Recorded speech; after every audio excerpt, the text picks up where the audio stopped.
Perhaps your child is just reaching the age to go to school, perhaps around 5 or 6, and you're thinking to yourself, I really don't want to part with them. I really love having them around. Do you think I could homeschool? Well, absolutely. A really great time to start formal education is around 6 or 7 years of age for a homeschooler.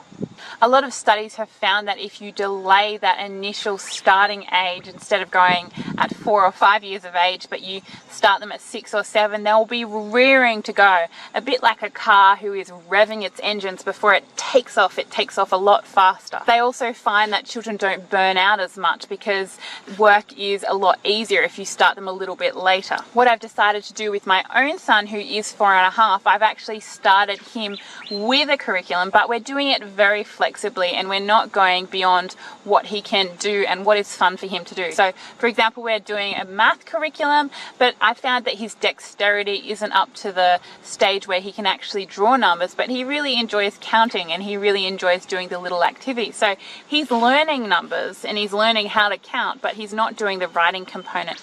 So we will wait to do the writing component when I notice that he has developed that dexterity and he's interested in doing it. Now, legally, the government does say you need to register to homeschool at different ages depending on what state you are in. So I think in New South Wales, in Australia at the moment, you have to register to homeschool by age 6. So check with the state you live in and the country you live in when it is that you have to actually register with the state to start homeschooling. And you also need to check on the homeschool requirements for that state.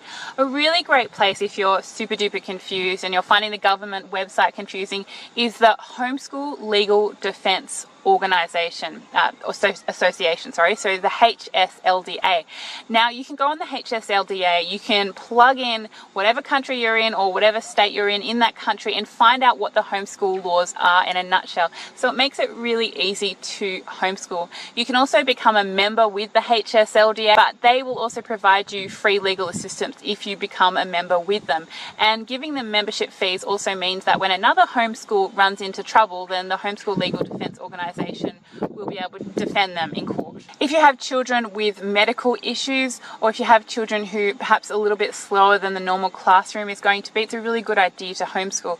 Similarly, if you have children who are quite gifted, then it's a good idea to homeschool. You can give them curriculum to do for any age they want. They can skip 1 grade, 2 grades, whatever it is. They can do a grade more advanced in English, but have a normal, say, math grade for their age. You can actually skip entire subjects if you want to. Also, if you have a child who is really struggling to fit in with a class, it might be a really good idea to give them a rest by homeschooling them. For me, I was a fairly normal school child, but I just found socially having all these kids around me all the time was exhausting, and I would come home at the end of every school day and just cry. My parents homeschooled me after a few years at school, and they found that this was much better, and I didn't get overwhelmed and exhausted because we weren't in that constant social interaction all the time. I think sometimes there is this thing where we think, oh, if they go to school, they're just going to be better at socializing. Well, that's not always the case. Homeschoolers have lots of